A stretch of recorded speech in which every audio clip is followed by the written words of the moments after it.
desarrollar hay que desarrollar unos cuantos temas.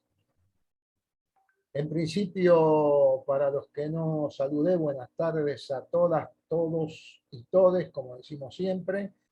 Y nada, dije que nos faltan 2 clases más, además de esta, 2 encuentros, no sé si llamarlos clases, 2 encuentros más, además de este.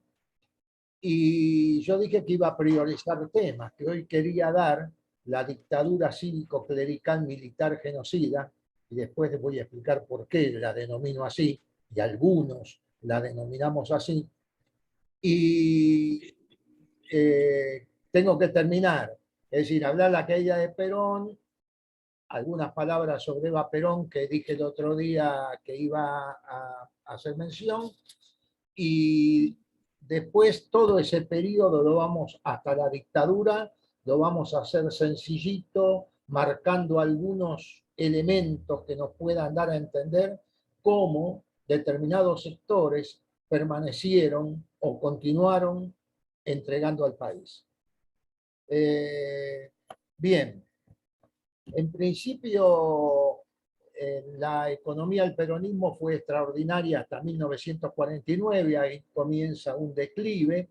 Esto se genera un problema más serio en el 51 y 52, porque además de algunos otros problemas, se da una sequía, 2 sequías muy importantes, lo que hace que haya menos elementos del campo para exportar y por lo tanto menos divisas que se incorporen.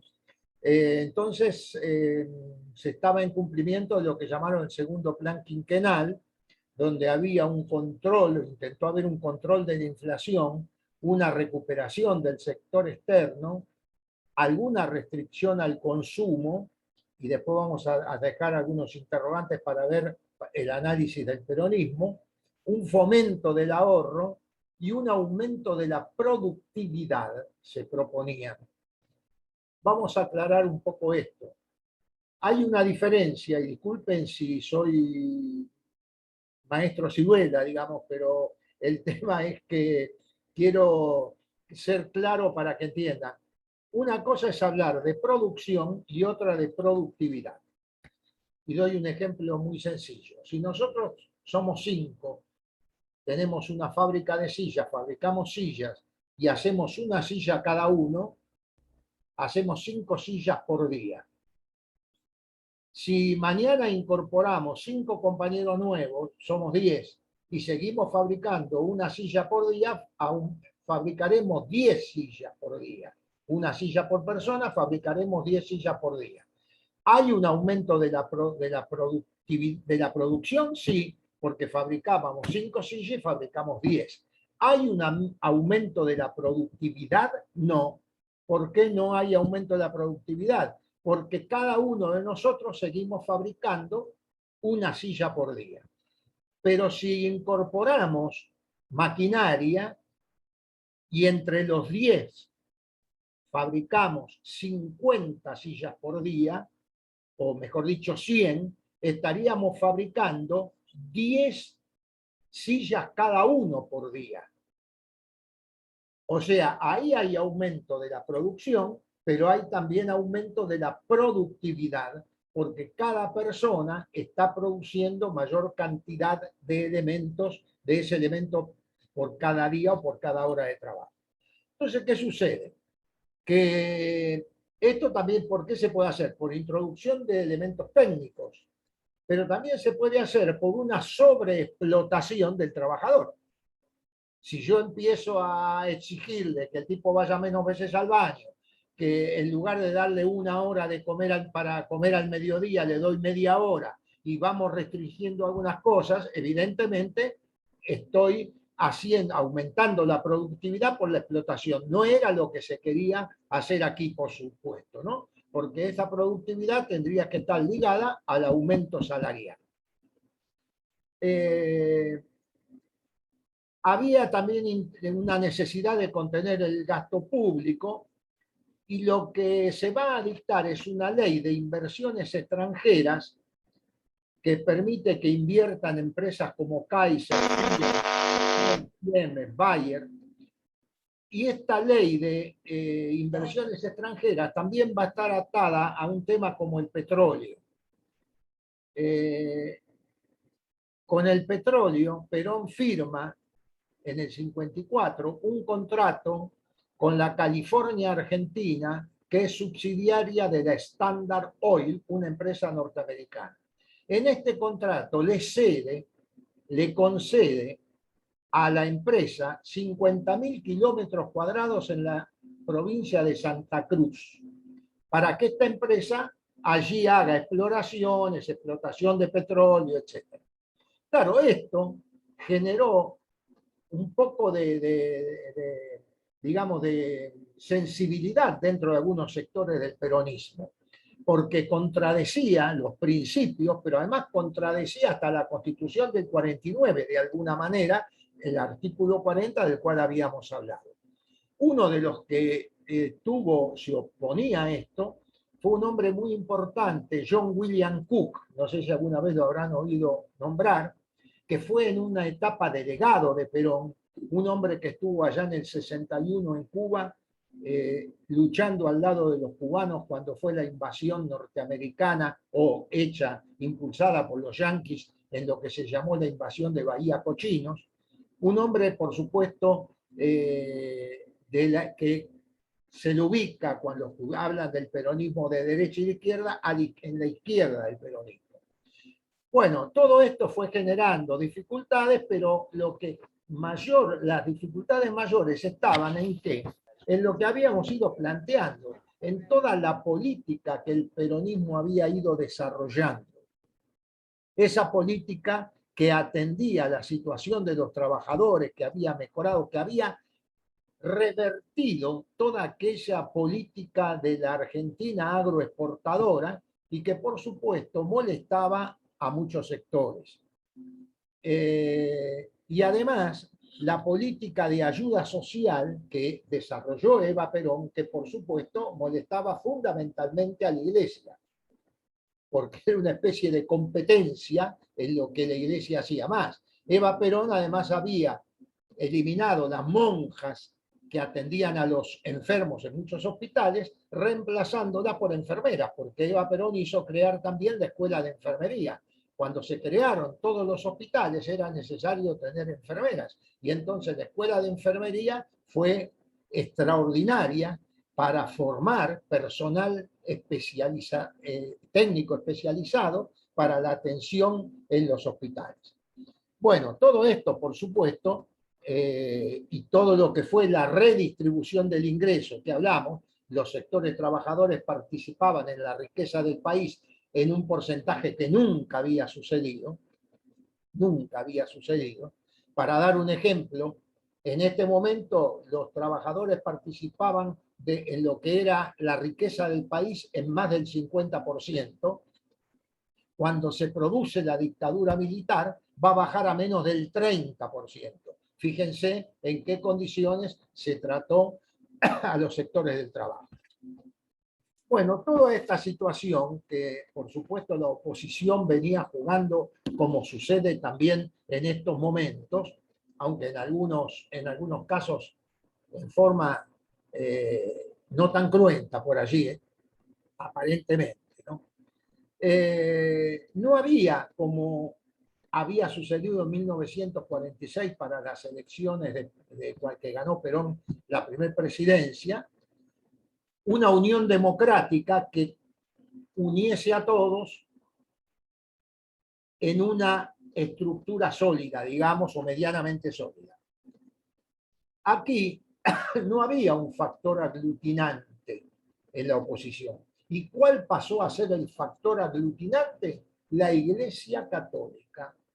La Iglesia Católica, por el prestigio que tenía en la sociedad, por la fuerza que había ganado, porque Perón le había otorgado, además, en 1945, antes de llegar a la presidencia, se le había dado la enseñanza religiosa en las escuelas, rompiendo el principio laico de la ley 1420, de allá de la década del 80, ¿no?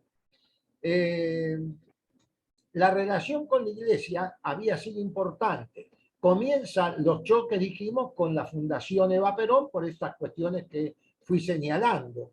Para Eva Perón, y esto lo vimos el otro día con las declaraciones o con ese relato que hacía esta periodista Estela Caloni, cómo habían dignificado a las chicas pobres que vivían en orfanatos. Entonces, para Eva Perón, la situación de los pobres se solucionaba con ayuda social. Para la Iglesia, generalmente fue a través de la caridad.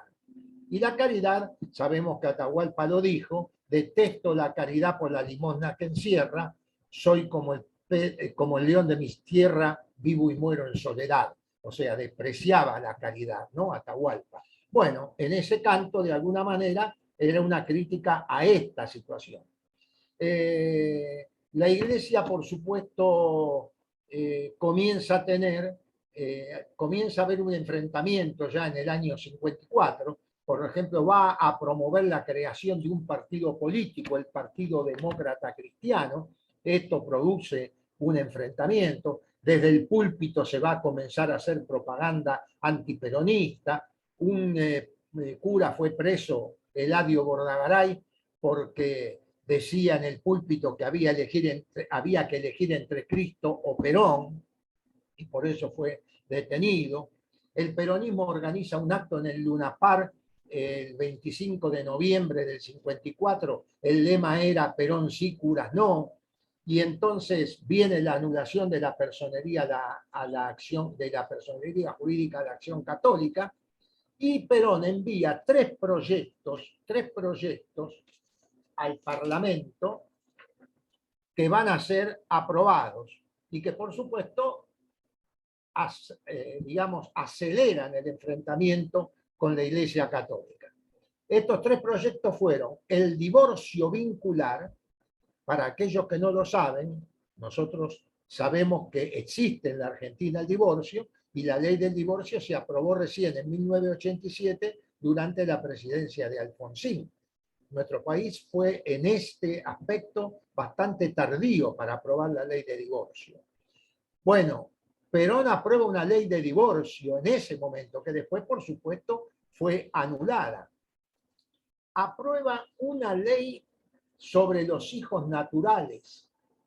Esto es un tema, no hay que olvidar que Evita era hija natural, por eso también Evita, en este momento ya Evita no existía, pero Evita este tema lo había tenido siempre muy presente. Dice, vamos a leer algo respecto a esto. El número de hijos naturales era muy grande en la Argentina. La ley prohibía investigar la paternidad de un hijo en esas condiciones. O sea que si una mujer se quería investigar quién era el padre de un hijo de una mujer soltera, supongamos, la ley prohibía que se buscase a este individuo. Oficialmente no tenían padre los hijos naturales, carecían de todo derecho, eran muertos civiles. Todavía peor, sus documentos decían hijo natural, escrito en tinta colorada, es decir, hijo de madre soltera, que es casi como decir hijo de puta. Esta era la situación. ¿Quién podría oponerse a una ley semejante? No creo que se haya hecho una ley más justa. A pesar de ello, muchos sacerdotes se lanzaron a una abierta campaña opositora. Y el tercer proyecto era separar la Iglesia del Estado. Ustedes saben que por la Constitución Nacional, la Iglesia está sostenida, que siempre esto está en discusión, porque en realidad es correcto que la Iglesia Católica reciba subsidios mientras las otras iglesias no. Bueno, toda esta es una discusión que todavía hoy en día está por allí. Otra ley que se aprueba, la ley de profilaxis, que legalizaba los prostíbulos. que habían sido anulados allá en 1903, cerrados en 1936. Y después, por supuesto, en mayo del 55, suprime la obligatoriedad de la enseñanza religiosa en las escuelas. Claro, la iglesia reacciona, hay una gran manifestación, después hay quema de iglesias, no vamos a contar todo porque tenemos que avanzar y son datos más, estos hechos son mucho más conocidos. Y bueno, termina finalmente Perón teniendo que renunciar y se va a cobijar en una cañonera paraguaya, porque el Paraguay no le podía dar seguridad en su embajada, y finalmente va a Paraguay y después comienza su exilio, que terminará cuando regresa en el 73 para ser nuevamente presidente. Pero ojo, había habido un intento el 16 de junio del 55, un intento criminal. Fue un bombardeo sobre Buenos Aires de aviones de la Armada que después escaparon a Montevideo y allí quedaron refugiados.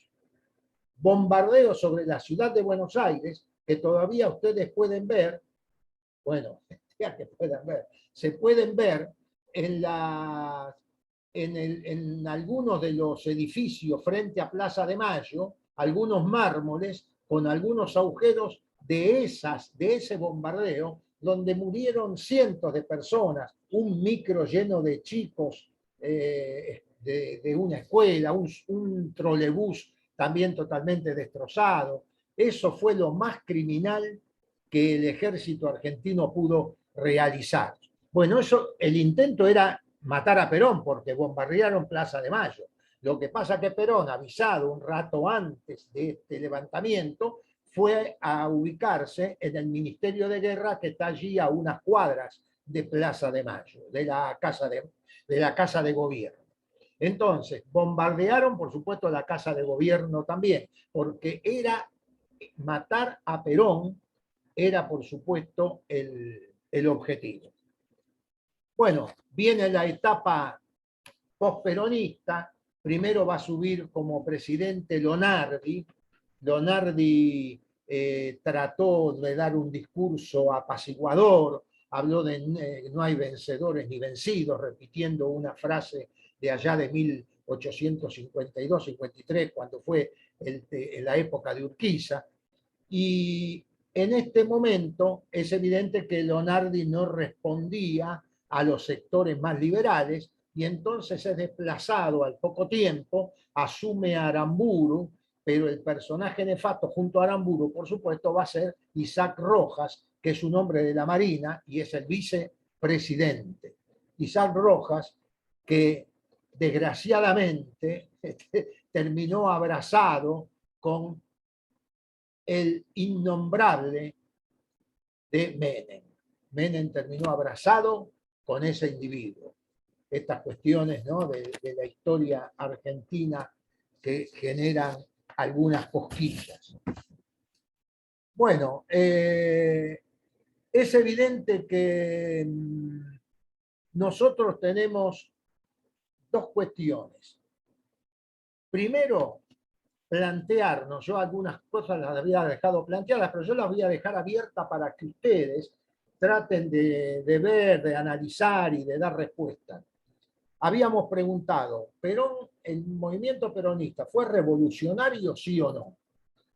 Habíamos dicho que en principio no, si tomamos el concepto de revolución del cambio de estructuras sociales y económicas. Pero evidentemente lo que se produjo frente a lo que existía, para los que recibieron esos beneficios, que tuvieron una vida digna que no habían tenido los sectores del trabajo, evidentemente fue una revolución. El otro tema, que incluso un compañero me lo había preguntado de una unidad la otra vez, antes de que empezáramos este tema, ¿fue fascista o no fue fascista? En realidad, podemos decir que fue populista. No fue fascista porque no tuvo, es decir, si bien hubo algunos problemas con los opositores, pero hubo elecciones, las elecciones fueron hechas con limpieza, no hubo problemas de otro tipo. Sí, las características que tiene generalmente el fascismo. Sí, un gobierno de más, es decir, donde se aceptó lo que se llama el gobierno de masas, porque las masas trabajadoras participaron en lo que se llamaba democracia directa casi. ¿Por qué? Porque había muchas convocatorias y muchas reuniones en Plaza de Mayo, donde el pueblo apoyaba, por supuesto, estas políticas o era un aporte de apoyo, una especie de plebiscito, como si se estuviese votando en apoyo a estas políticas que el gobierno desarrollaba.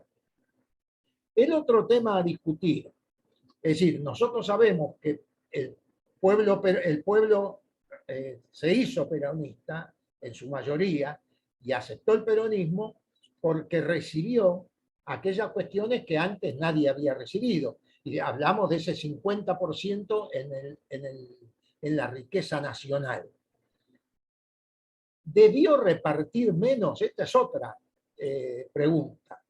Porque esto que repartió Perón en el primer momento, que esta redistribución del ingreso, no es que Perón repartía, iba y repartía por las casas de dinero, no, la redistribución del ingreso que se hizo en la economía, que yo expliqué la otra vez que era, evidentemente pudo ser distinta. Esto le ganó el apoyo a muerte de mucha gente.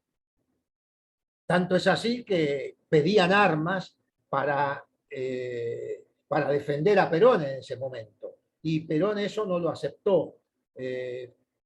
¿Por qué no lo aceptó? Esta es otra pregunta. ¿Evitar el derramamiento de sangre, como él siempre manifestó, o de alguna manera porque después tenía que responder a las armas que podían tener estos trabajadores?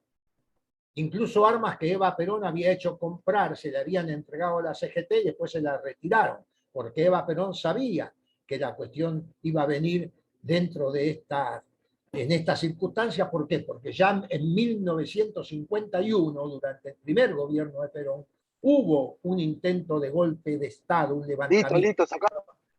Que Perón Se me nunca... ha señalado que hay. Hola, no sé si alguien habló, no tengo... Se te escucha. ¿No se escucha? Se está acá. Hola, no sé, yo te estoy hablando muy fuerte y tengo el micrófono abierto, ¿no se escucha? No, Héctor, tiene el micrófono. ¿Cómo? Tienen que apagar el micrófono. Tienen que apagar el micrófono, los chicos que tienen el micrófono abierto, Héctor. Bueno, continúo. Entonces, el otro tema que quería para cerrar esto es hacer una referencia a lo de Eva Perón. Bueno, fue, por supuesto, una mujer excepcional. Ustedes fíjense que se vino sola hacia Buenos Aires a los 15 años, comenzó a trabajar en radio, trabajó en cine también. Y Perón la conoció en el año 44, cuando había habido un gran terremoto en San Juan y se hicieron colectas. Los artistas que querían voluntariamente salían a la calle a recolectar dinero. Y en un festival en el Luna Park, Perón conoce a Eva y allí se hacen pareja y de allí en adelante estarán juntos. Pero fíjense que Eva Perón, con la fundación Eva Perón, generó ese proceso. Habilite la voz a él. Sí, hay que avisarlo. Porque no. Un segundo, profe. Chicas, unidad 52, le desactivo el audio. Ahí está. Listo, profe, siga. Bueno, el tema es que en ese momento Eva Perón, a través de la fundación Eva Perón, generó todo ese proceso de ayuda social extraordinaria, pero además fue el nexo entre la CGT y Perón. Trabajaba muy unido ella a la CGT, de la que recibía también apoyo en dinero para esas obras que la Fundación Eva Perón realizaba. Esto, ya lo dije antes, fue una de las cuestiones que generó estos problemas con la iglesia, ¿no? Porque de alguna manera era la disputa frente a esta ayuda social o caridad que hacía la iglesia. Eva Perón además fue candidata a vicepresidenta y había sido sugerido esto por los compañeros de la CGT. Pero los militares no aceptaron. Y uno puede decir, ¿y cómo después, cuando Perón en el 73 llega, aceptan que Isabel, que no era Isabel Martínez de Perón, Isabelita, pueda ser vicepresidenta y acá no aceptan a Evita? Bueno, sería verdaderamente una falta de respeto comparar a Isabel Perón con Evita, primero. Y en segundo lugar, claro, que si Isabel Perón, como pasó, tuvo que ser, fue presidenta, no pasaba nada. Al contrario. En cambio, si le pasaba algo a Perón y Evita llegaba a ser presidenta, la cuestión se iba a poner mucho más difícil para todo el mundo. Entonces, de allí que no aceptó en ningún momento las Fuerzas Armadas aceptaron esto y Perón tuvo que desechar esta situación. Y Eva hizo lo que se conoce como el renunciamiento. Al año siguiente muere, después de las elecciones, llegó a votar estando internada en el hospital, muere de un cáncer. ¿Qué edad tenía? 33 años. 33 años tenía cuando murió. Esto verdaderamente no pocas mujeres logran a esa edad y en esos pocos años realizar la tarea y quedar tan, digamos, prendida en el corazón de la gente, porque esto es lo que sucedió. Yo aclaro, en esa época era gorila, después me transformé, pero así que no era una cuestión, nunca estuve en la política de muchos como los radicales, por ejemplo, de escribir en las paredes "viva el cáncer", ¿eh? A eso, por supuesto, jamás hubiese llegado. Pero yo era gorila, y uno tenía, al poco tiempo tenía que reconocer por qué para muchos era una especie de santa. En las casas existía, en general, la foto de Eva Perón con alguna vela encendida allí, haciéndole o rindiéndole homenaje. Bueno, dejamos esto y viene el golpe de Estado, lo da la Revolución Libertadora. Yo lo dije en la primera clase, esto dando el ejemplo de las palabras que se usaban mal, o los términos, o las expresiones, o los títulos que se ponían. No fue ni revolución ni libertadora. Los peronistas de la resistencia la llamaron revolución fusiladora, y ahora vamos a ver por qué la llamaron revolución fusiladora. Pero evidentemente el intento fue desperonizar el país, cosa que por supuesto no lograron, con Aramburu fundamentalmente, y con Rojas. Estaba prohibido nombrar a Perón, a Evita, se sacaron todos los monumentos, todos los nombres que había en las calles que tenían el nombre de ellos, todo. Se eliminó todo vestigio, estaba prohibido totalmente. Prohibido totalmente. Claro, esto generó la resistencia en los sectores populares. En muchos lugares, incluso en la zona que yo vivo, en Lanús, la resistencia fue muy, muy importante. Son zonas, esta Avellaneda, Lanús, muy, muy peronistas. Lástima que ahora ganó Grindetti. Pero bueno, la resistencia en ese momento generaba, por ejemplo, cosas que en la cancha, ¿qué iban a hacer? Iban a sacar a 10.000 personas a la calle.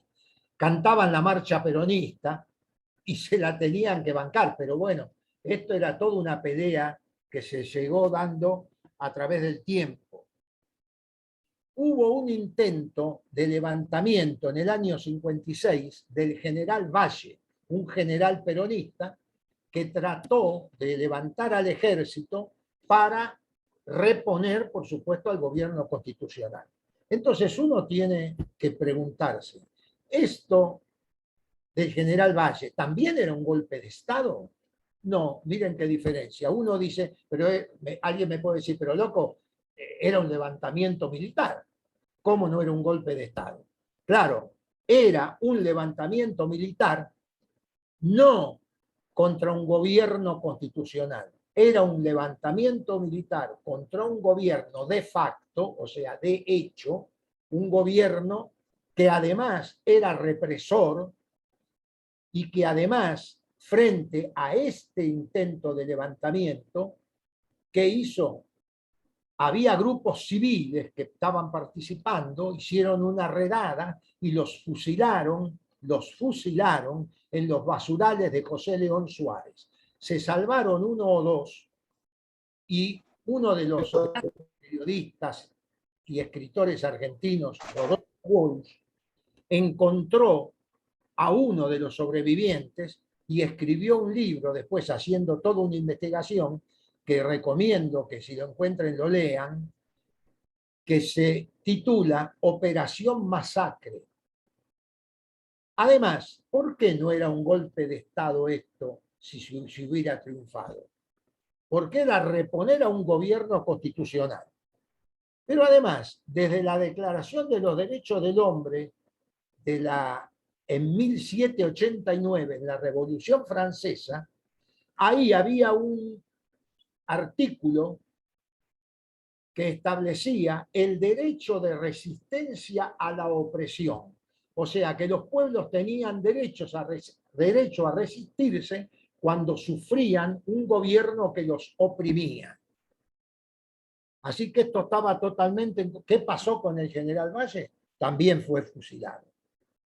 Fíjense la diferencia, en el 51, cuando se produjo el golpe, el intento de golpe contra Perón, no fue nadie fusilado. En este momento fueron fusilados Valle y algunos más militares que estuvieron con él. Bueno, por supuesto viene después toda una serie de gobiernos. Frondizi hace un pacto con Perón, que está en el exilio.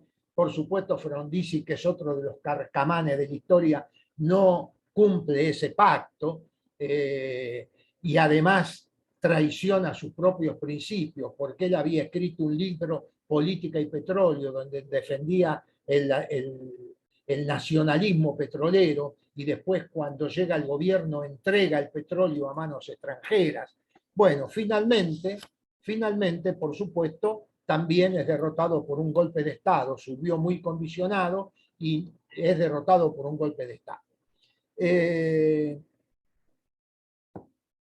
Un hecho que también sucede en ese momento, y que es no el que determinó el golpe, porque había tenido muchos pronunciamientos anteriores, hecho por los militares, estaba bastante controlado, bastante acotado, es que en el año 61, Frondizi gobierna entre 1958 y 1962, en el año 61 el Che Guevara vino a Punta del Este a una reunión en la que se exponía, una reunión de pueblos de América, en la que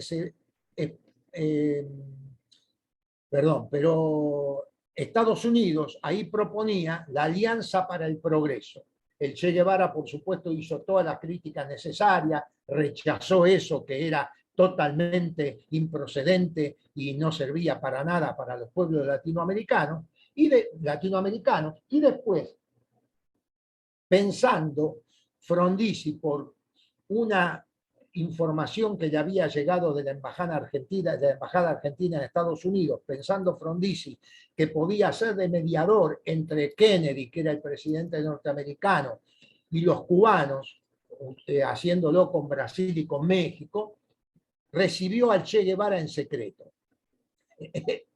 Tuvo una entrevista con el Che Guevara, que vino en secreto a la Argentina. Por supuesto, en secreto esto no se pudo mantener, y bueno, fue uno de los últimos elementos que determinó la caída de Frondizi.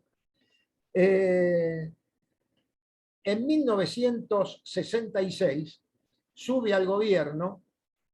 Nosotros tendríamos que hacer acá una referencia, y posiblemente la haga más adelante si tengo tiempo, porque hoy tengo muchísimo tema. Sube al gobierno posiblemente uno de los presidentes más honestos que el país tuvo, Arturo Illia, un médico que incluso jamás utilizó los fondos reservados que se le dan al presidente por los que no tiene que rendir cuenta, jamás fueron utilizados por él. Pero esto no alcanzó. Ahora, era radical y, claro, se dice que la presidencia de Illia era legal, pero no legítima. ¿Por qué era legal? Porque ganó las elecciones. Pero la cantidad de votos en blanco que hubo, que así ordenó a votar Perón, la cantidad de votos en blanco fue superior a la cantidad de votos que sacó Illia. Pero además, era legal, pero no legítima. ¿Por qué? Porque estaba proscripto el peronismo. El peronismo no podía llevar a sus candidatos. Entonces, si la mitad del país está proscripto en una elección, alguien que es muy republicano, como son los radicales, que se dicen republicanos, aunque en general no lo son, no tenía que haber aceptado esto, pero bueno, la política es así.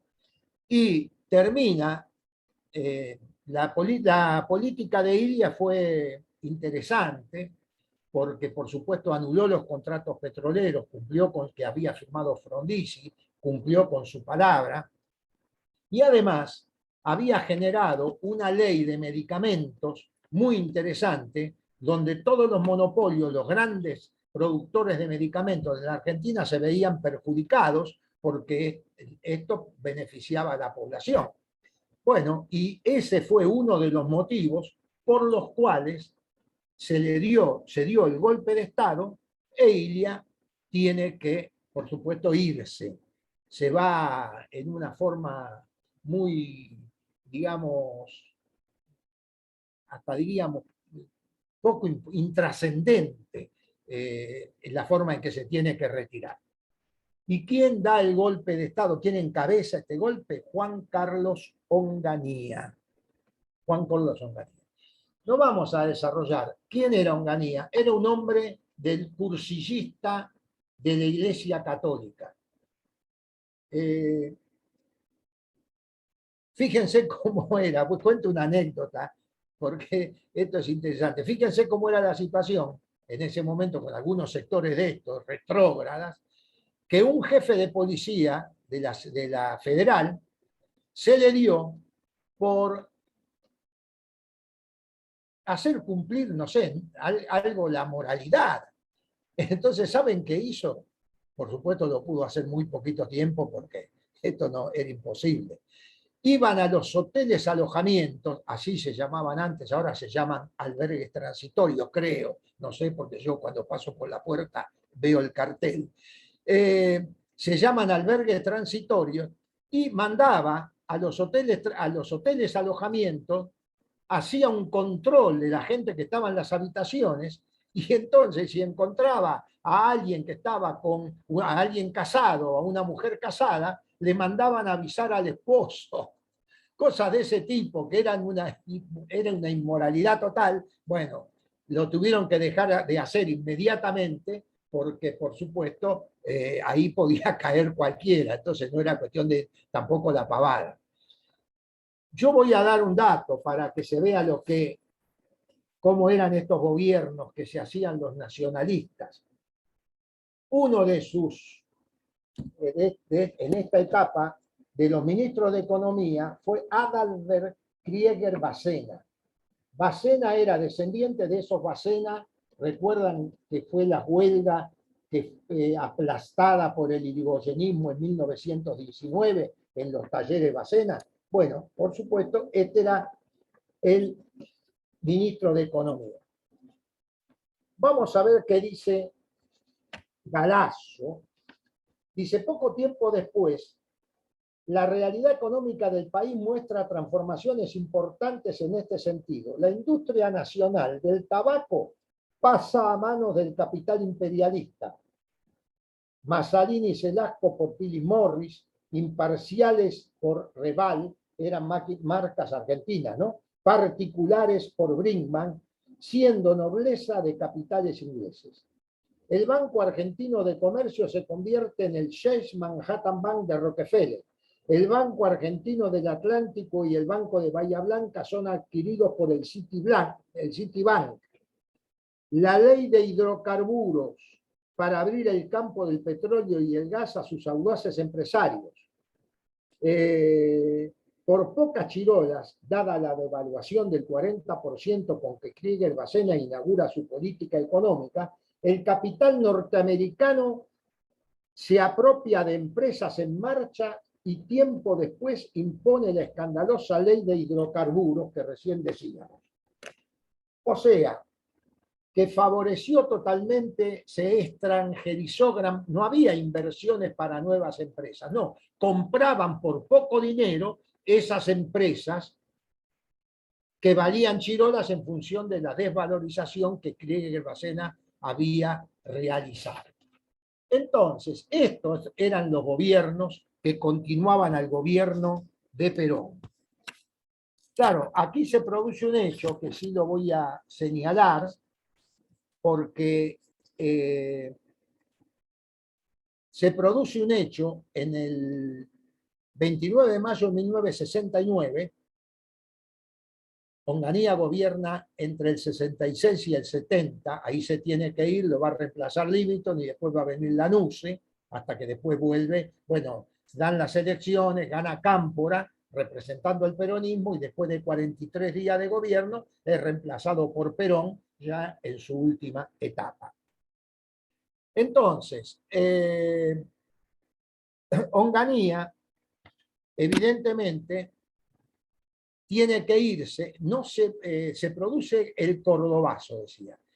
¿Qué fue el cordobazo? El cordobazo fue una gran movilización de gremios en la ciudad de Córdoba, en el barrio Clínicas, la Unión Obreros Estudiantes, porque participaron las universidades, y además el gremio de Luz y Fuerza, comandando esto, cuyo secretario general era uno de los gremialistas más importantes que tuvo el país, Agustín Tosco. Y evidentemente Agustín Tosco, que encabezó este movimiento, después tuvo que morir prácticamente exiliado internamente, murió enfermo, exiliado internamente, porque estuvo detenido, no quiso escaparse de la cárcel allá de Trelew cuando se escaparon un grupo de guerrilleros, porque él no quiso participar, ayudó a los muchachos, pero no quiso participar de la fuga.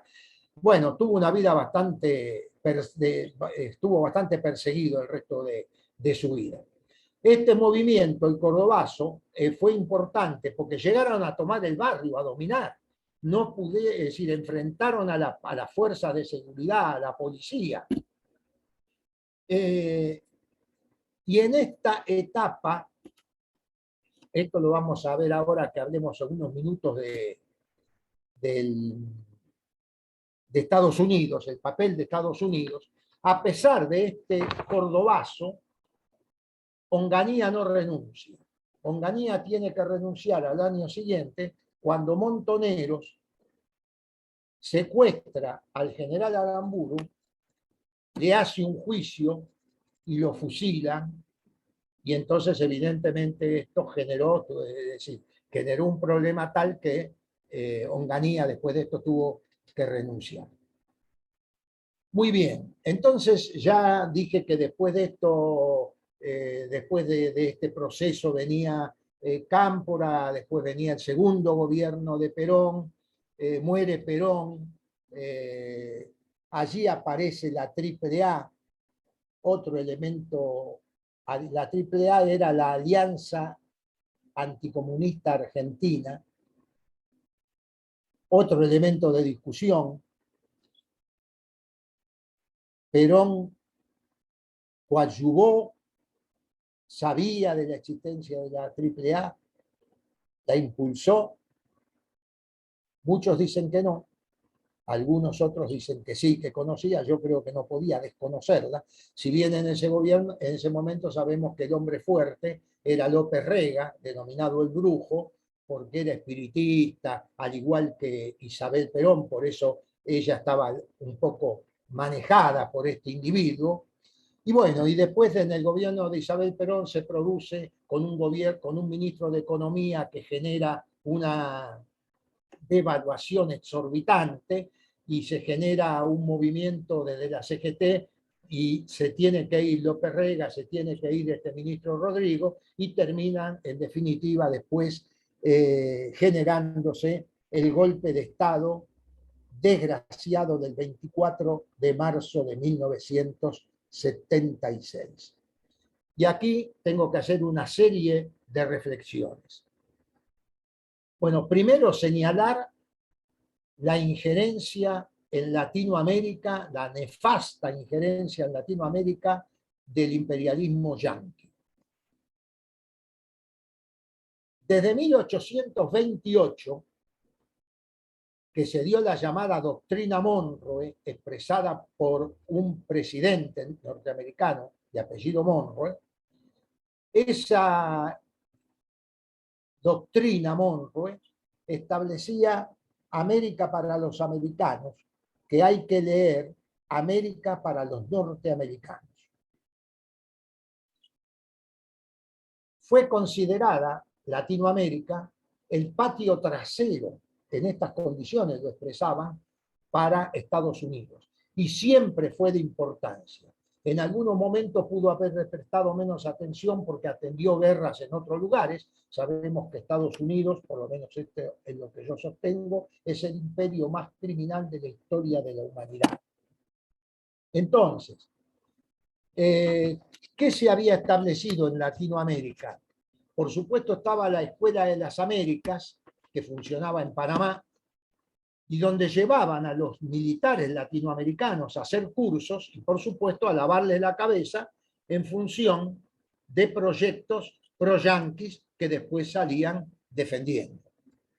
Y en la década del 60, esto a raíz de la Revolución Cubana, que había generado todo, algunos decían, porque están exportando la revolución. Las revoluciones no se exportan.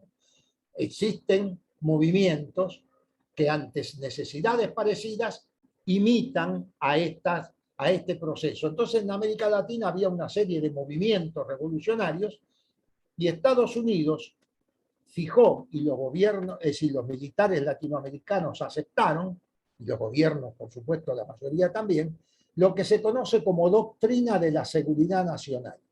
¿Qué significa? A través de la doctrina de la seguridad nacional, las Fuerzas Armadas, que ustedes saben que no pueden intervenir en cuestiones que son de la fuerza de seguridad, que son en el orden interno, no pueden intervenir las Fuerzas Armadas. Ahí intervienen la policía, prefectura, gendarmería, son las fuerzas de seguridad. Las Fuerzas Armadas están para el control de la soberanía y de las fronteras. De la frontera en el sentido de cuidar la soberanía del país, porque las fronteras también las cuida la gendarmería, pero las Fuerzas Armadas actuar en función de la defensa de esa soberanía nacional ante algún ataque externo. No podían actuar en política interna. Desde que Estados Unidos estableció la doctrina de la seguridad nacional, por supuesto, las Fuerzas Armadas tenían la posibilidad de participar. Esto era a los efectos de frenar los movimientos guerrilleros que en muchas partes de América Latina se estaban desarrollando. En algunos casos con mayor fuerza, en otras con menos, un poco algunos guiados por la famosa teoría del foco que había desarrollado de alguna manera el Che y que él puso el cuerpo para hacerlo, no le salió bien, por supuesto, cuando vino acá a Bolivia y termina derrotado. Yo no sé si derrotado, porque yo creo que el Che vive. Termina asesinado por los hombres de la CIA. La CIA es la central de inteligencia de Estados Unidos. Muy bien. Nosotros tenemos que tratar el tema de la dictadura. Y entonces vamos a plantear cómo se lo analiza, desde qué ópticas. Voy a dar todas las ópticas. Si nosotros lo analizamos desde la óptica de los que defienden a las Fuerzas Armadas, de las Fuerzas Armadas y de aquellos que defienden ese golpe militar, nosotros tendríamos que agradecerles a esos militares, porque teóricamente, esos militares vinieron a salvar al país, actuaron para salvar al país de caer en las garras del comunismo.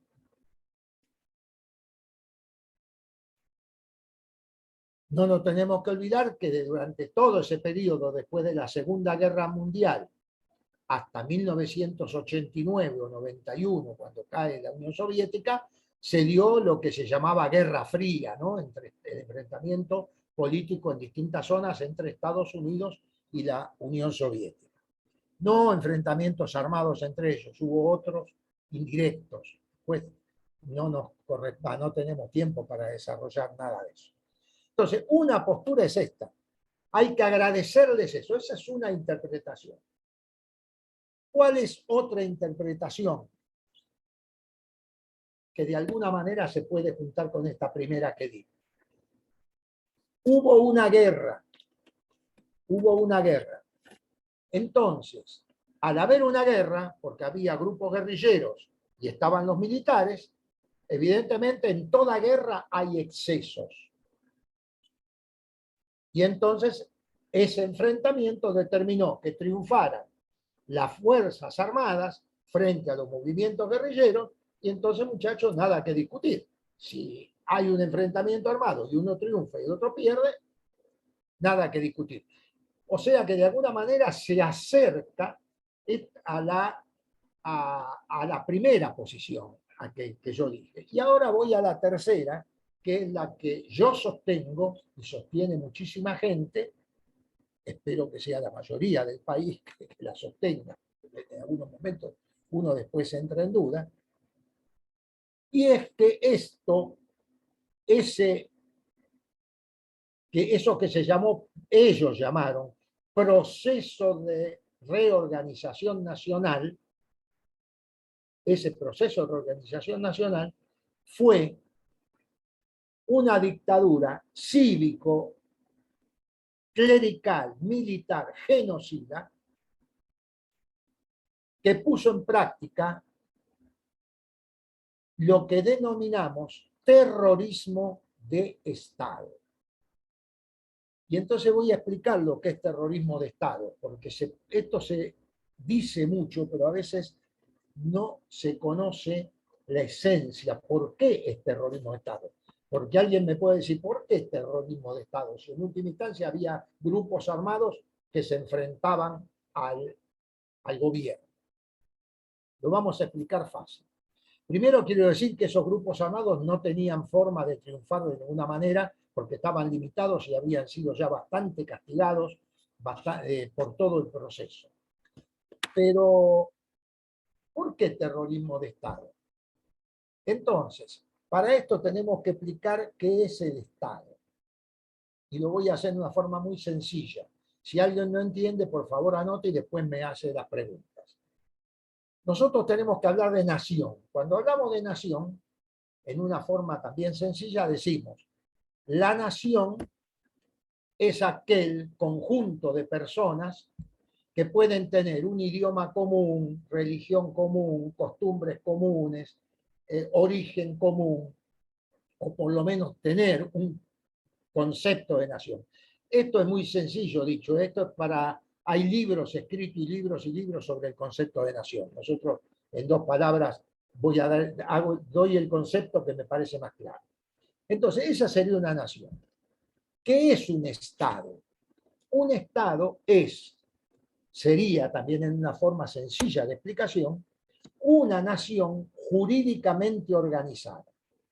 ¿Qué quiere decir? Eso que es nación, esa población que tiene un idioma común, una religión común, una historia común, un pasado común, y esa concepción de nación en la cabeza, tiene una estructura jurídica a través de una constitución, por ejemplo, un gobierno y además está asentada en un territorio. Entonces, esa nación jurídicamente organizada y asentada en un territorio es un Estado. Para que ustedes entiendan, por ejemplo, el pueblo judío era una nación, pero no era un Estado, no había Estado judío. En 1948, cuando se establecen ahí en la zona de Palestina, crearon el Estado de Israel. Allí ese pueblo judío pasó a tener un Estado. O sea, tenía territorio y una estructura jurídica organizada, gobierno, etc. Entonces, esa es la diferencia. Entonces, el Estado moderno, que lo podemos ubicar desde el siglo XVI, XVII en adelante, el Estado moderno tiene algunas características. Tiene territorio, tiene estructura jurídica, tiene gobierno, tiene soberanía, pero el Estado además tiene, y este es el punto principal, el Estado tiene el monopolio del poder. El monopolio del poder. ¿Qué quiere decir esto? Quiere decir que no puede suceder como en otras etapas de la historia donde existía la venganza personal. Si a mí me lastiman a un familiar o lo matan, yo no puedo salir a lastimar o a matar. Puedo, pero no, evidentemente se me aplica el derecho penal y soy sancionado. ¿Por qué? Porque el monopolio del poder en el Estado moderno lo tiene el Estado. Entonces, si el Estado dicta la ley a través del poder legislativo, si el Estado aplica la ley a través del poder ejecutivo, o sea, controla el cumplimiento de la ley por el poder ejecutivo, y sanciona la ley, sanciona el no cumplimiento de la ley. Si una persona transgrede la ley, la sanciona. Es el poder judicial. A través de esos tres poderes, el Estado tiene el poder. Entonces, el único que no puede transgredir la ley es el Estado. ¿Yo puedo transgredir la ley? Sí que puedo. No debo, es otra cosa. Es un tema moral, ético. No debo transgredir la ley. Pero yo puedo. Y si yo transgredo la ley, tomo un revólver, mañana salgo a la calle y mato a alguien, si no muero en un enfrentamiento en ese momento, el Estado me tiene que aplicar la ley que corresponde. Voy preso, no puede pegarme, es decir, fusilarme, porque no existe la pena de muerte. Entonces, frente a los movimientos guerrilleros, que además, vuelvo a repetir, ya estaban totalmente limitados, no tenían poder de fuego como para generar un proceso revolucionario, tenía que haber actuado con la ley. Pero sin embargo, ¿cómo actuó? Con el terror. 30.000 desaparecidos.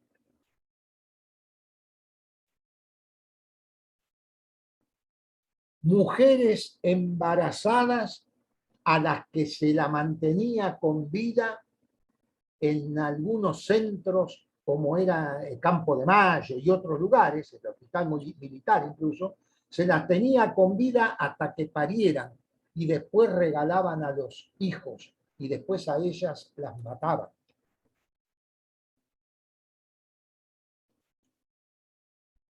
Todas las atrocidades que se pudieron cometer se han cometido.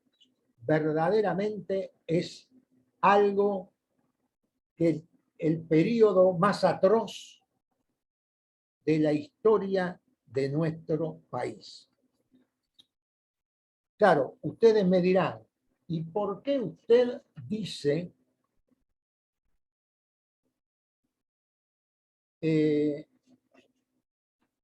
terrorismo de Estado, pero usted además dice, en lugar de gobierno, en lugar de proceso de reorganización nacional, usted dice dictadura cívico-clerical, militar, genocida. Muy pocos decimos esto, ¿eh? Ya ustedes van a escuchar a muchos que dicen dictadura cívico-militar. Ya no dicen militar. Entonces, primero voy a hacer unas aclaraciones. Todos los golpes de Estado que fueron militares nunca fueron solo militares. Siempre estuvieron acompañados por civiles, sean de partidos políticos o no, pero siempre estuvieron acompañados por civiles. O sea que los golpes nunca fueron puramente militares. Y en este momento, si bien el golpe lo dan los militares y ellos van a realizar el desarrollo de todo un proceso donde tienen el poder total, es evidente que también hubo sectores civiles más.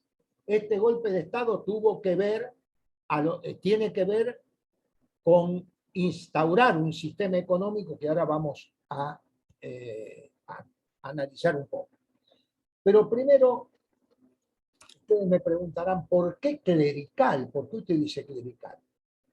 Usted me puede decir, bueno, la época que cae Perón, también la iglesia participó. Por supuesto.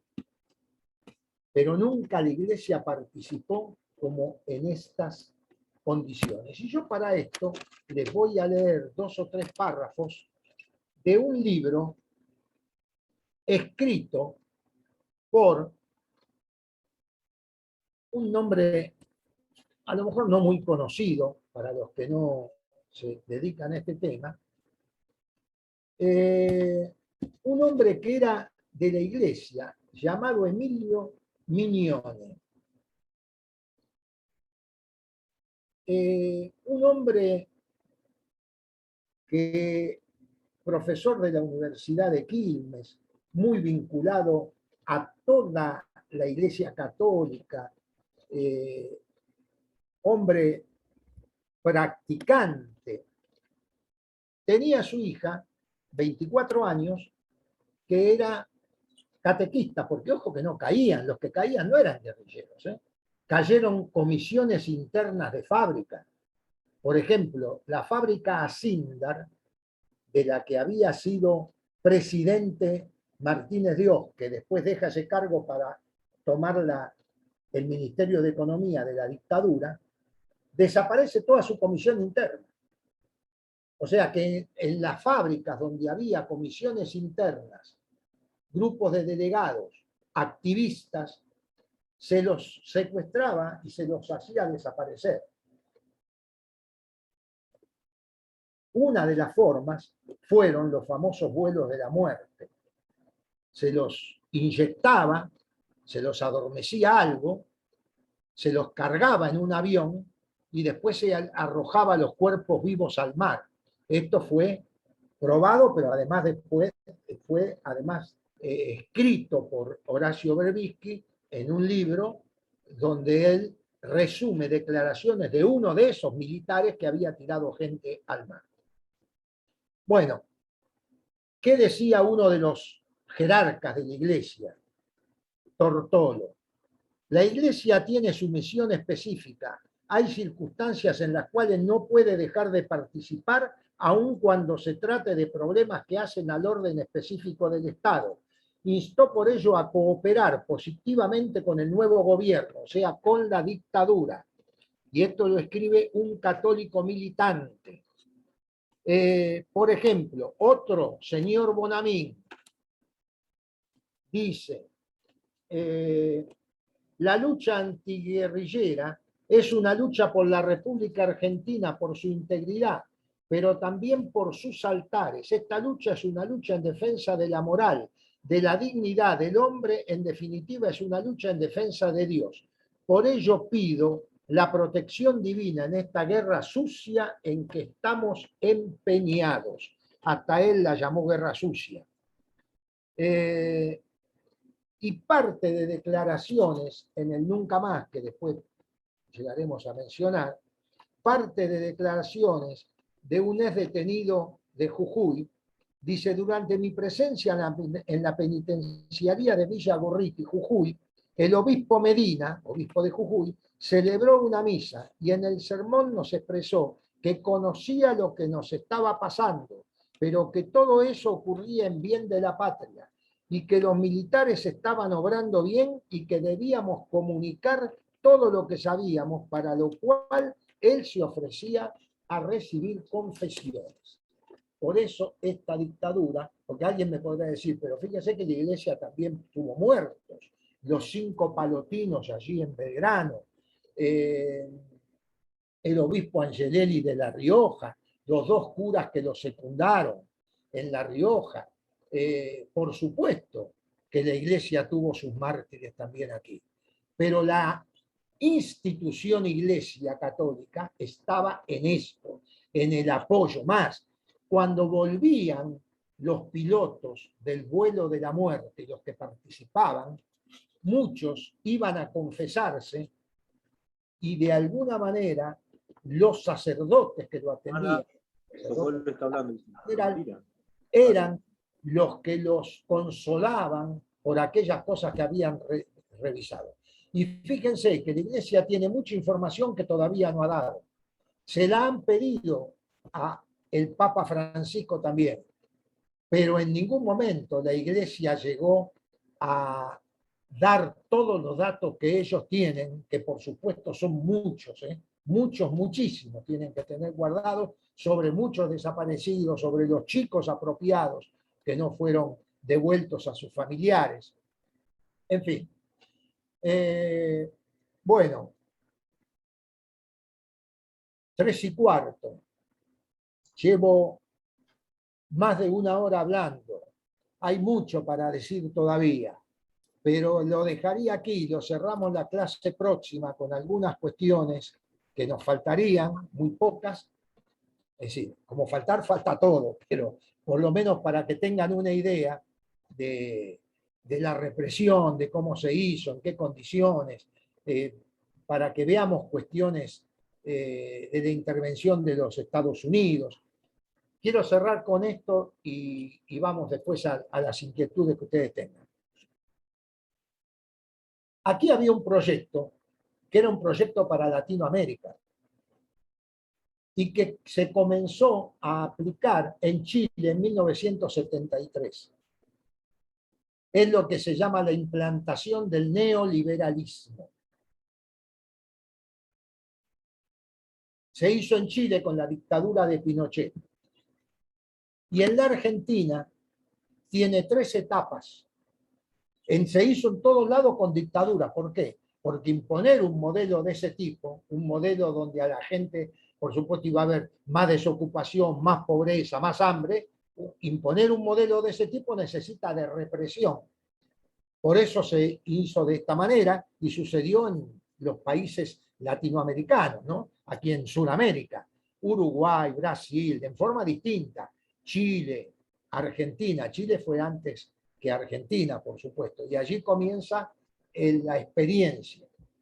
En este proyecto de aplicar las políticas neoliberales, que después vamos a desarrollar en su momento qué características tienen, tenemos 3 etapas. La primera es la dictadura genocida, esta dictadura cívico-clerical, militar, genocida. Hizo el trabajo sucio. Al generar terror en la sociedad, por supuesto, frenó. No pudo terminar de completar todo esto, como lo hizo Pinochet. ¿Por qué no pudo terminar de completar el proceso? Por Malvinas. Porque en una instancia difícil se metieron en la guerra de Malvinas para salvar la situación, le fue mal, porque ni en eso tuvieron claridad de que Estados Unidos iba a actuar en contra, ni allí se dieron cuenta de que eso iba a suceder. Actuaron como cobardes en general por cómo trataron a los pibes que fueron a la guerra, y esto determinó la caída del gobierno, que tenía, por supuesto que no le vamos a restar mérito a otras actitudes, a otros movimientos que tuvo la población. Una gran marcha de la CGT del 30 de marzo, de allá del 82, marcha de la CGT en la que participé y verdaderamente puedo decir que fue muy dura, la represión también. Y, por ejemplo, la lucha de las afamadas y queridísimas madres de Plaza de Mayo. Ellas fueron las que le pusieron el cuerpo también a esto. Y gracias a esa lucha, junto con el descrédito que tuvieron en Malvinas, se logra la caída de esta dictadura genocida. La segunda etapa del plan neoliberal, aplicado ya en democracia y sin ningún tipo de represión, fue la época de Menem, el mayor entregador de las riquezas de este país. Y la tercera etapa del proceso neoliberal fue la llegada del macrismo al gobierno y al poder, por supuesto, porque ellos tienen el poder. Estas son las tres etapas del proyecto neoliberal en la Argentina. Aquí dejo, retomamos en la clase próxima, y en la clase próxima va a ser menemismo. Nos vamos a meter allí. Y en la última va a ser esta última etapa que estamos viviendo y analizar un poco el tema del macrismo. Tengo que dar un dato y después me dirán si algunos datos los repito, porque allí me olvido, ya estoy, no tengo 20 años. Por esto les pido disculpas, no por no tener 20 años, porque va a ser, pero sí les pido disculpas si a veces algunos temas, algunas cuestiones las repito porque me ponen tenso. La familia Macri entra a la etapa de la dictadura militar, de la dictadura cívico-clerical, militar, genocida. Entra a esta etapa siendo dueño de 7 empresas. Sale siendo dueño de 45 empresas.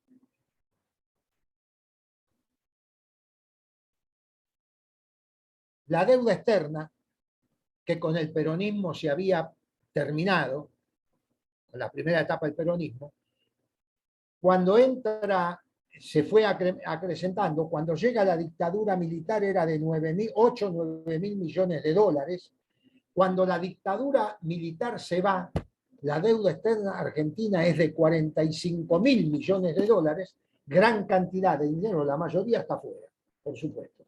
O sea que no vinieron a salvar al país, a reordenar al país, vinieron, perdónenme que sea burdo, a recagar al país.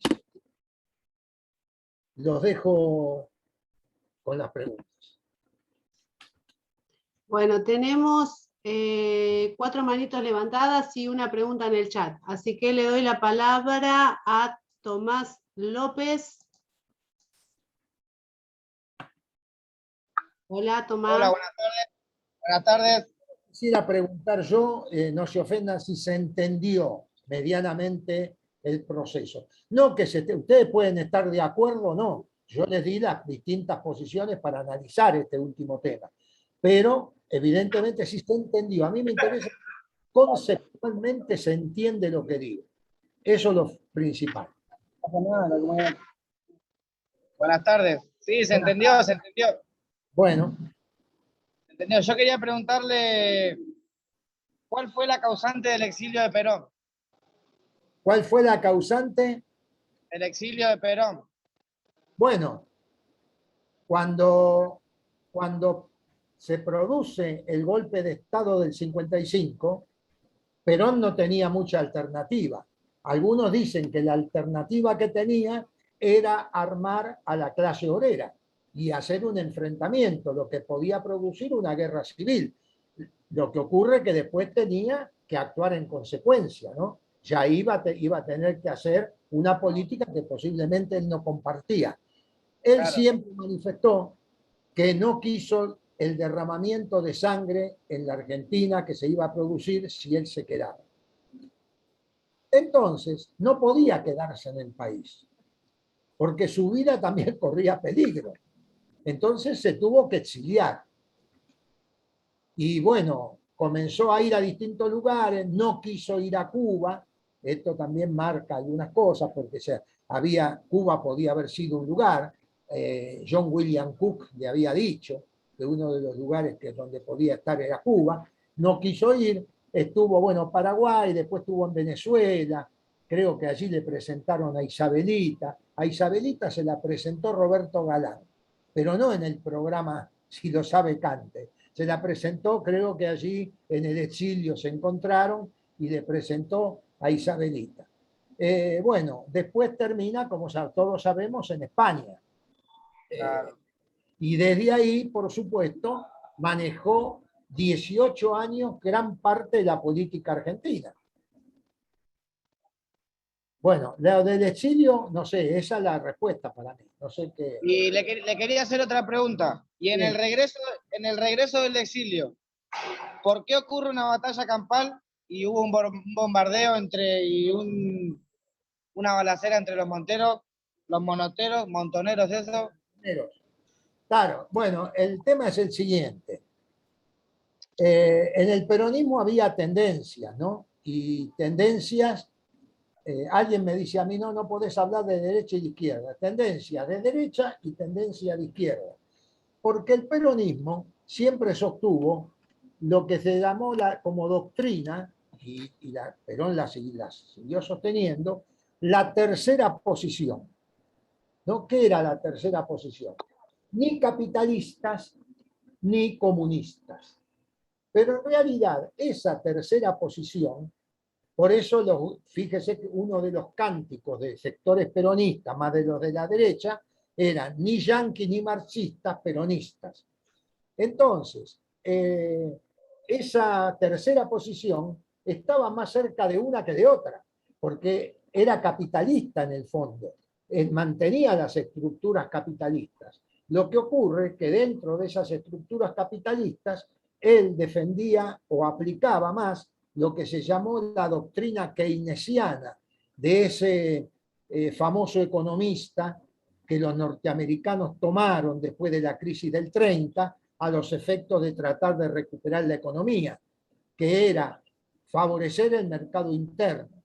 Entonces, la política de Perón era una política nacionalista, una política del mercado interno, una política de inclusión, o sea, que todo el mundo esté incluido dentro de las posibilidades de una vida digna. Fíjese todo lo que le otorgó a la clase trabajadora. Algunas de las cuestiones las fuimos manifestando.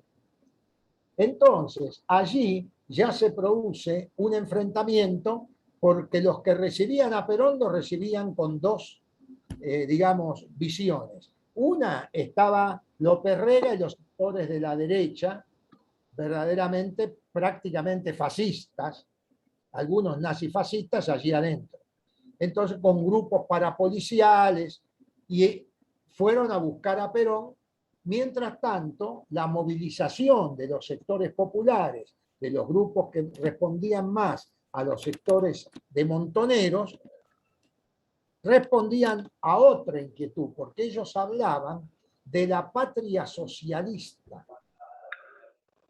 Los montoneros y muchos de estos sectores hablaban de la patria socialista, o sea que querían a un peronismo transformado.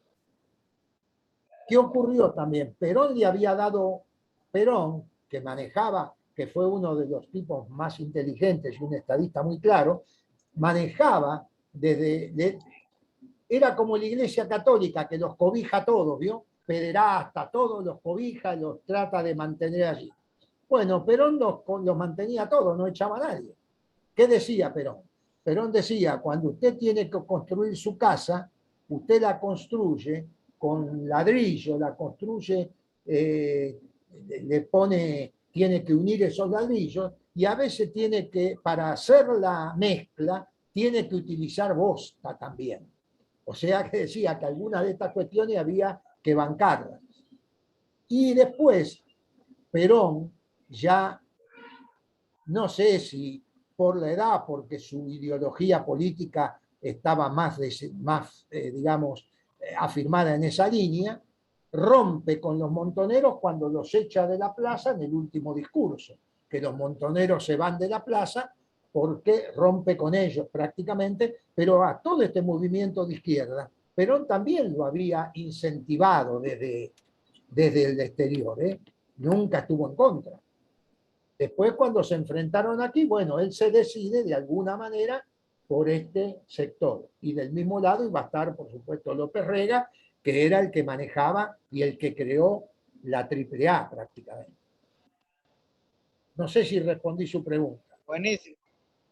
Bueno. Sí, sí, gracias. buenísimo. Mirá, tenemos una más para hacerle, pero Bueno. le vamos a dar lugar a otro pabellón que quiera hablar. Nosotros somos el módulo 2 de la unidad 18. Perfecto.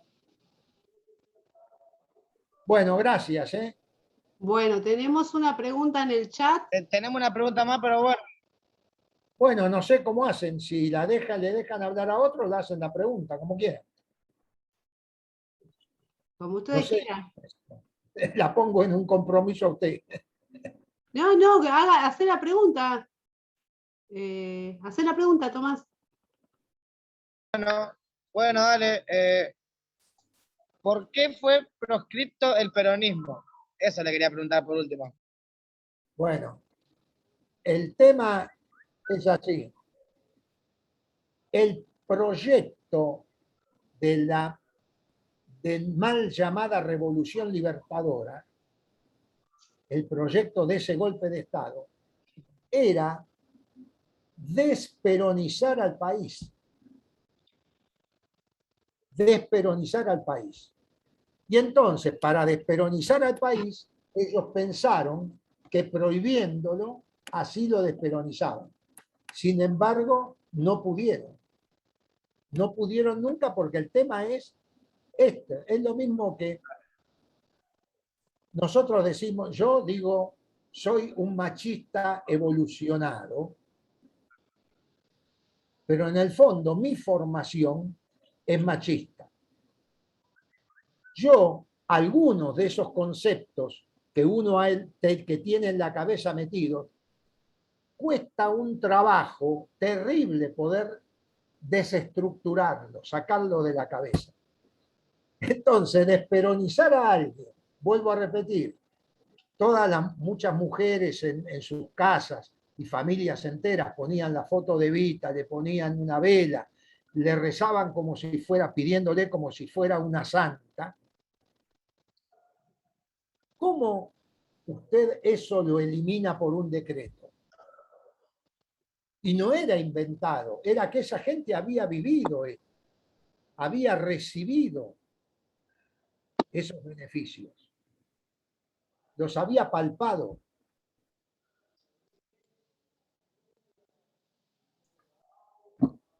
Buenísimo, se entendió. Se entendió todo. Gracias. Muchas gracias por responder la pregunta y nada. Gracias.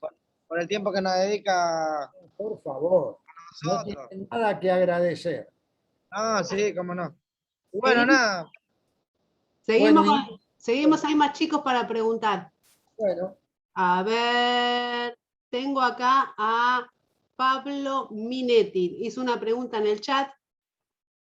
Él dice, ¿por qué en la política y sus discursos en momentos somos nación y en otros somos república? ¿Podría explicar la diferencia? No. Siempre somos nación. Siempre somos nación. En la medida en que uno tiene, el concepto de nación en la cabeza. Y somos república porque es una estructura política. La república es una estructura política. O sea, no es una monarquía. Es decir, hay países que tienen, como Inglaterra todavía, tienen monarquía. Es una monarquía constitucional. No es una monarquía absoluta como en el siglo XVI, XVII. Es una monarquía, o en el siglo XVIII, que fue derrocada en Francia. Es una monarquía constitucional, o sea que tiene una constitución, un primer ministro, que es el que gobierna, el primer ministro no gobierna el rey, pero la estructura no es una república. En cambio, las repúblicas, que son sistemas presidencialistas, hubo otros sistemas colegiados, puede haber distintos sistemas, pero se los denomina república, es la estructura política. La nación, en cambio, sería una cosa más espiritual también que uno siente, ¿no? El concepto de nación uno lo tiene metido adentro y tiene que ver con los sentimientos también de uno. Por eso decimos, defendemos, somos nacionalistas, defendemos lo nacional, cuando lo somos, ¿no? Porque hay muchos que son los vendepatrias, que la nación no la tienen en ningún lado. Entonces, ahí no hay que... La diferencia era entre nación y Estado.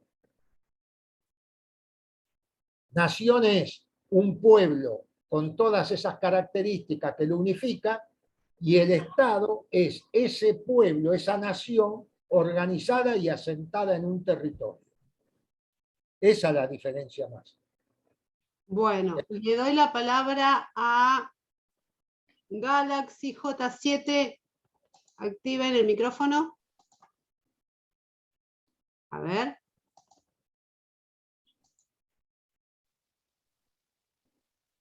Hola. Hola, hola. Sí, no sé, ¿no escuchan o no? ¿Tenés habilitado Galaxy J7 para hacer tu pregunta? Yo creo que en el encuentro anterior a este compañero le pasó lo mismo, no pudo hablar, me parece, ¿eh? Pero está habilitado el micrófono. Sí, no sé, no sé, o no tiene, o cuando él habla no funciona el micrófono de él. Hola. Hola, hola, ¿me escucha? Sí. Bueno, pues se ve que son los auriculares. No, yo no tuve ningún inconveniente en la clase anterior, profesor. Entonces me equivoqué. Bueno, antes que nada, como siempre, quiero agradecerle por su predisposición para con nosotros, por elaborar también todo lo que esto significa, ¿no?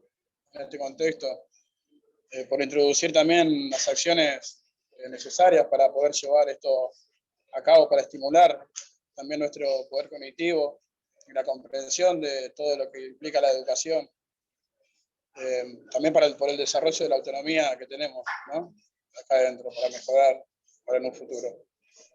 Sabemos que todo esto constituye un proceso intelectual que es imprescindible fomentar en este contexto nuevamente, ya que genera un sistema de influencias educativas. Entonces nos acompaña siempre y estamos muy agradecidos por lo que usted nos trata de incorporar mediante sus clases, ¿no? Así que, bueno, representación del pabellón 2, literario 48. Muchísimas gracias y nos vemos la próxima clase. Gracias. Gracias a ustedes por prestar atención. Bueno, seguimos. Tenemos al unidad 46. Ahí le doy. A ver. Unidad 46. Hola, ¿nos escuchan? Sí, sí, ahora. Sí, nosotros queríamos saber si nos podían resumir un poco de lo que se trata la clase, ¿no? Porque en 2 clases anteriores no estuvimos por procedimiento en el pabellón, ¿no? Un pequeño resumen, ¿no? de lo que se estuvo hablando. Más o menos entendimos igual. Mire, ocurre lo siguiente. Yo ahora no podría, en pocas palabras, resumir 1 hora de tema desarrollado, salvo que le diga qué temas hemos visto desde que empezamos. Pero yo lo que los invito, y esto Inés sí tiene que hacer la intermediación, los invito a que logren la conexión con Claudia Rodríguez o con la persona que está encargada en el pabellón de ustedes de la parte de educación, si hay alguien que tiene conexión con Claudia Rodríguez, porque ella les puede mandar los videos, las grabaciones. Desde la segunda clase hasta acá fueron todas grabadas. La primera es la única que no se grabó. Así que ahí ustedes pueden escucharlas todas. Ok.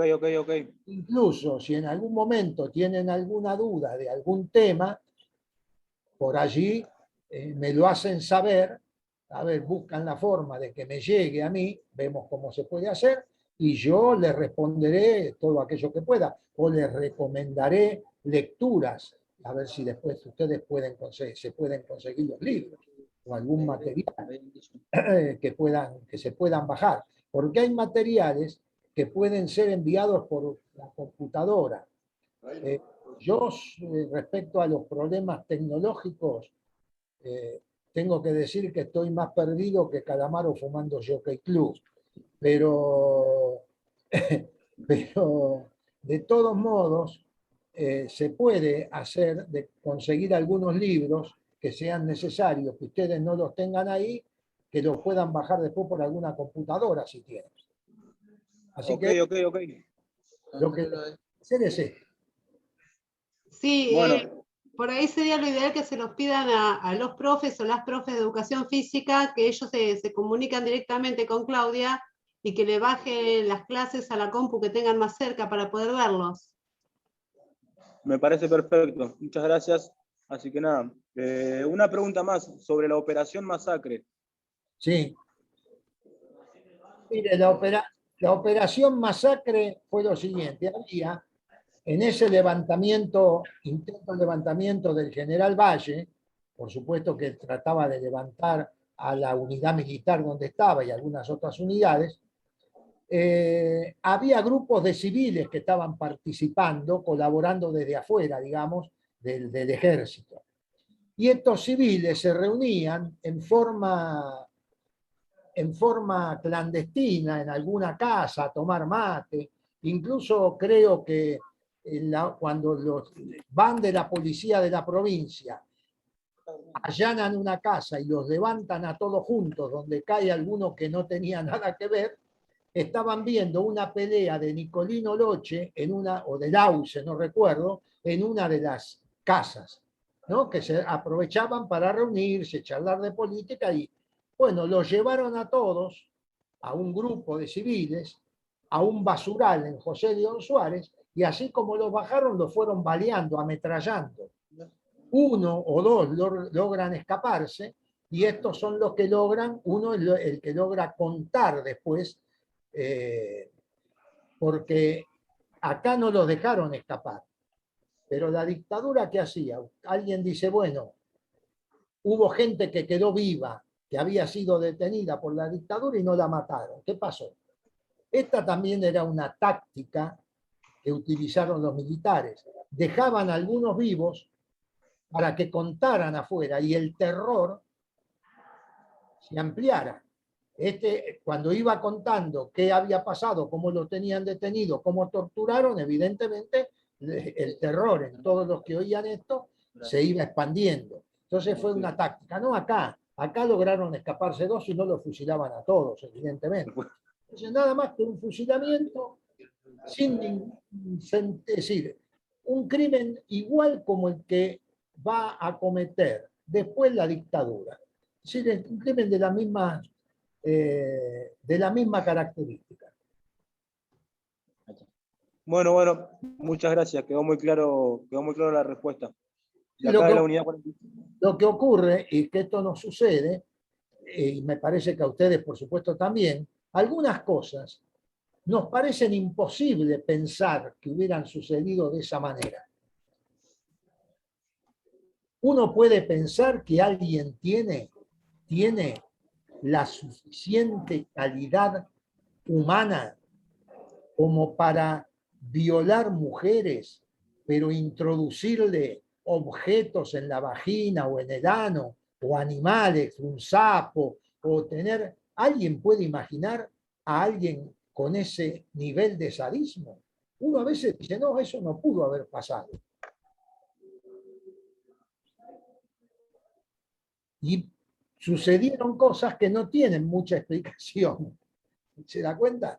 Se dan en ese momento por determinación de un grupo, de un sector, en este caso la policía de la provincia de Buenos Aires, y bueno, y se dio y se acabó, y los tipos lo liquidaron. Y ahí murieron algunos que no tenían nada que ver, o sea, que no estaban en el complot, entre comillas,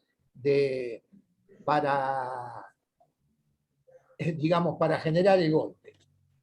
Porque ocurre con estos grupos que muchas veces estuvieron infiltrados Esto vamos a contar algún caso en la próxima clase.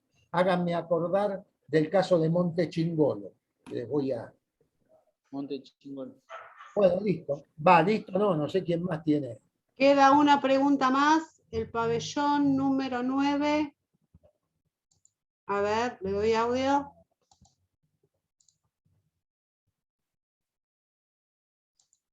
Pabellón 9. No, Sí, no, muchas gracias, disculpen por el audio nomás. No, muchas gracias, que se entendió perfectamente. buenas tardes. Buenas tardes. ¿Qué tal, profe? Buenas tardes. Primeramente, desearle un feliz día atrasado, pero bueno, en fin. Es un honor para nosotros contar con, de alguna manera, un libro viviente. Disculpe la expresión, pero lo escuchamos hablar y usted es un libro con vida, de historia, ¿no? En fin, le voy a hacer 2 preguntas en base al mismo texto realmente. Pero bueno, fueron una inquietud que nos quedó acá con los chicos. Se las paso a hacer, profesor. ¿Usted me escucha? Sí, lo escucho. Bueno, como usted comentó en la clase, en el No año soy 1800... consciente, ¿eh? Tengo no mucha memoria, viví mucho y viví muchos acontecimientos de los que estuve narrando, algunos los viví. Pero bueno, no soy un libro viviente. Yo admiro a los que lo son y tengo amigos que son libros vivientes, pero yo no.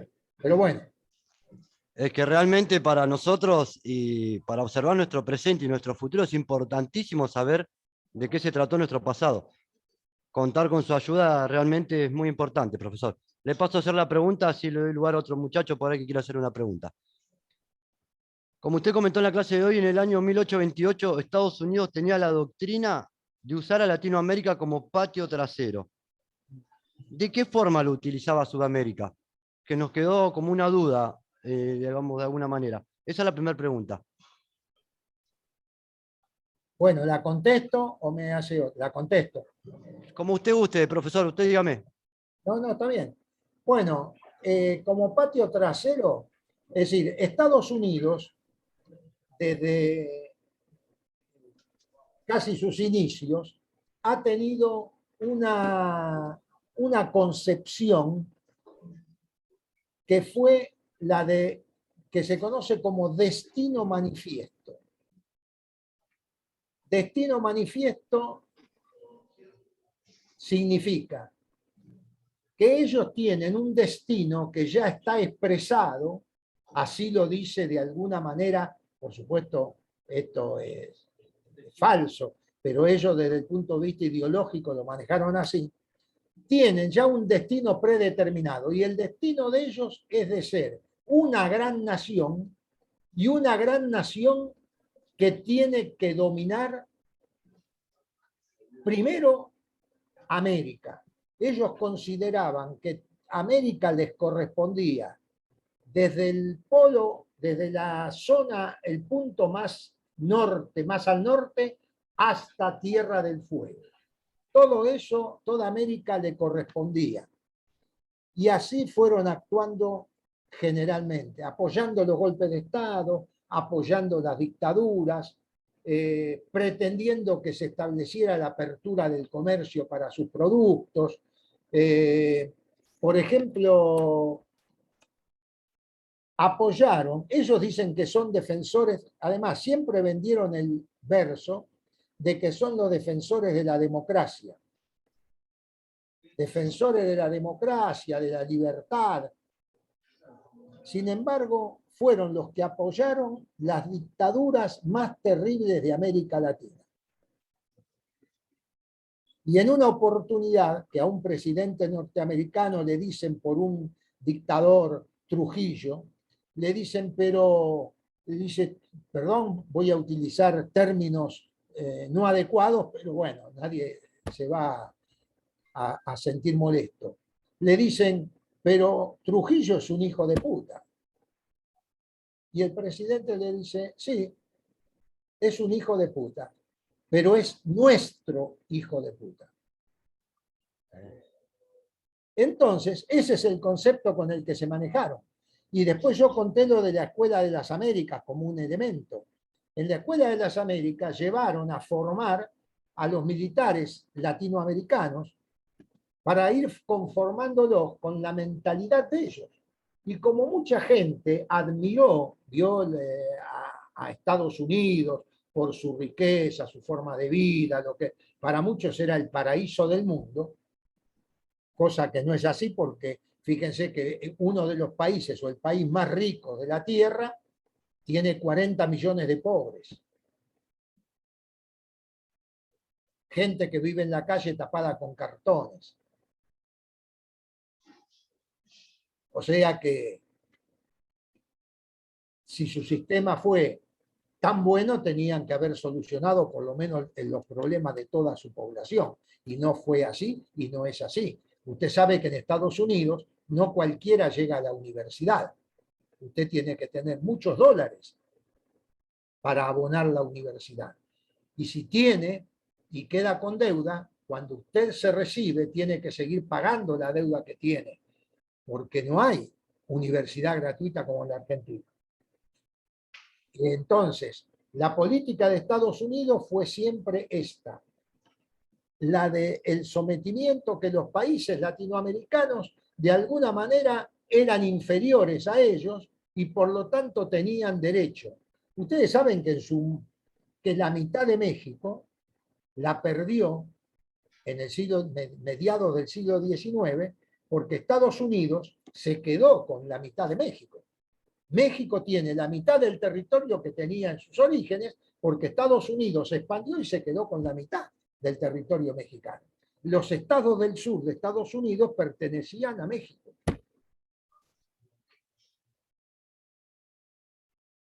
Estableció una base en Guantánamo, en Cuba, que todavía tiene esa base y jamás la dejó, más allá de cómo la utilizan también para practicar políticas criminales. Entonces siempre actuó en esas condiciones. ¿Por qué? Porque de estos países extraía riqueza. En la medida que estos países eran subdesarrollados, eran dependientes, ellos podían extraer riqueza a través de las empresas que compraban o que invertían en el territorio para crear algunas empresas. Y así se fueron llevando el dinero de América Latina. Además, después lo hicieron con la deuda externa, que de la deuda externa vamos a hablar también, le vamos a dedicar algunos minutos en el próximo encuentro o en el otro. No sé si fui claro. Sí, profe, fue claro. Fue claro, fue muy claro, profe. De alguna manera Estados Unidos apuesta mucho al capitalismo, al dinero. ¿Se entiende? Bueno, le hago la segunda pregunta. Actualmente, pero esta pregunta más que nada es una reflexión suya, para tomar notas y nosotros avanzar. Actualmente, ¿se sigue utilizando, pero con otros intereses? Si se sigue, no le entendí. Se sigue. Si actualmente Estados Unidos de alguna manera indirectamente sigue utilizando a Sudamérica como patio trasero, sigue comandando indirectamente, pero con otros intereses. Mire, yo creo que los intereses son parecidos, pero sí, cuando, fíjese que todos los golpes de Estado que se dieron en América Latina fueron apoyados por Estados Unidos o programados incluso por la Central de Inteligencia de Estados Unidos. Eso uno lo sabe, lo que pasa es que se comprueba después de algunos años cuando empiezan a aparecer documentos que lo demuestran. Entonces, como en esta etapa, lo que pasa es que cambian las formas de acción. Estados Unidos, en una etapa con Latinoamérica, tuvo o aplicó lo que se conoció como la doctrina del garrote. O sea, era la política dura, y si había que intervenir un país, había que intervenirlo. Si había que mandar militares, lo mandaban. Y después, por ejemplo, después del 30, con Roosevelt, Delano Roosevelt, porque hubo uno anterior que aplicó la política del garrote, se empieza a aplicar la llamada política del buen vecino. O sea, en lugar de aplicar la política del garrote, aplicamos políticas amistosas con las cuales vamos ganando gente que en ese país responda a nuestros intereses. Cuando se produce la dictadura cívico-clerical militar genocida, el ministro de Economía es Martínez de Oz. Después vamos a hacer referencia por allí algo a este apellidito. ¿Estaba vinculado a qué Martínez de Oz? Estaba vinculado a Rockefeller, uno de los grandes hombres de la riqueza del poder en Estados Unidos en aquel momento. Entonces, en la actualidad, fíjese, como no están dadas las condiciones, aunque en Bolivia sucedió, de golpes de Estado donde participen Fuerzas Armadas, están en lo que se llama golpes blandos, como por ejemplo el que pasó en Brasil, cuando sacaron a Dilma Rousseff, que la sacaron desde el Parlamento, la echaron, digamos, le hicieron un golpe militar, y metieron preso a Lula da Silva durante 2 años, sin poder culpabilizarlo de nada, pero lo culpabilizaron de todo. Lo hicieron también en Paraguay, en otro golpe blando. Y cuando el Parlamento los desplaza a los presidentes. Entonces, esto se hace ¿con qué ahora? Con la prensa, en lo que llaman fake news, pero que nosotros llamamos noticias falsas para no usar la terminología inglesa, y con la justicia, con el lawfare o guerra judicial, donde meten a los tipos en cana, como lo metieron a Lula, sin tener culpa de ningún tipo, porque ahora fue probado que era todo falso. Entonces, ¿qué hicieron?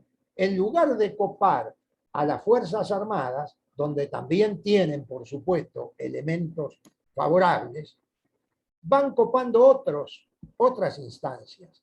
Entonces, en lugar de llevar a los militares a darles charlas que los preparan para los golpes de Estado, los llevan a jueces, ¿no? Les pagan los viajes, les hacen conocer el mundo, le dan cursos, ¿no? Y van orientando la política a los efectos de poder tener presencia con representantes en cada una de las embajadas en estos países, que de alguna manera van a actuar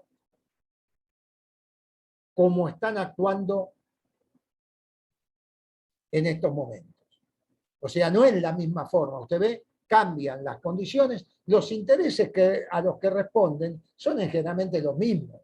Puede ser que respondan a intereses de un sector más industrialista, menos industrialista, no sé, pero de todos modos la esencia es la misma. Sí, en sí los intereses los mismos, se utilizan los medios hoy por hoy, va avanzando. Se modifican los medios. Además sabemos nosotros, ya di nombre, no los quiero repetir, de hombres en la Argentina vinculados a la embajada yanqui. No se lo puede nombrar más a masa. Bueno, pero Patricia Bullrich, con el marido disfrazado de cowboy, han ido cuando hacen la fiesta de la independencia en los Estados Unidos, en cada embajada, festejan la independencia de su país. Hacen una recepción e invitan a estos tipos que evidentemente se sienten reconfortados porque tienen la mente colonizada y porque responden a esos intereses. Entonces, en el momento, por esto es lo que hay que tratar de evitar, en los momentos en que Bullrich y estos individuos están en el poder, se van a aplicar las políticas que ellos le dictan de acuerdo a sus intereses. Profesor, muchísimas gracias, fue más que claro. Y bueno, le deseamos que un buen cierre del día y muchísimas gracias a usted y a todo ese equipo. Buenas tardes. Les agradezco mucho. Bueno, Inés, terminamos. Hay una mano levantada. Tomás no, López. ya está. Ya está. Tomás López, ¿estás por ahí? Levantó una mano. Tomás López, Sí, así que... ¿tenías preguntas? ¿Tenían preguntas? Ah, no, No, acá del módulo 2 le queríamos decir nada más que gracias por todo y que se entendió bien las respuestas que nos dio de la pregunta, todo. Que bueno, nada, que muy buena la clase. La verdad, estamos agradecidos porque nos ven en un lugar. Gracias. No, gracias a ustedes. Gracias por estar. Un abrazo para todos y nos vemos el martes próximo. saludos. Chao. Hasta luego. Chao, profe. Gracias por Chao, profe. toda la clase. Estaba muy buena.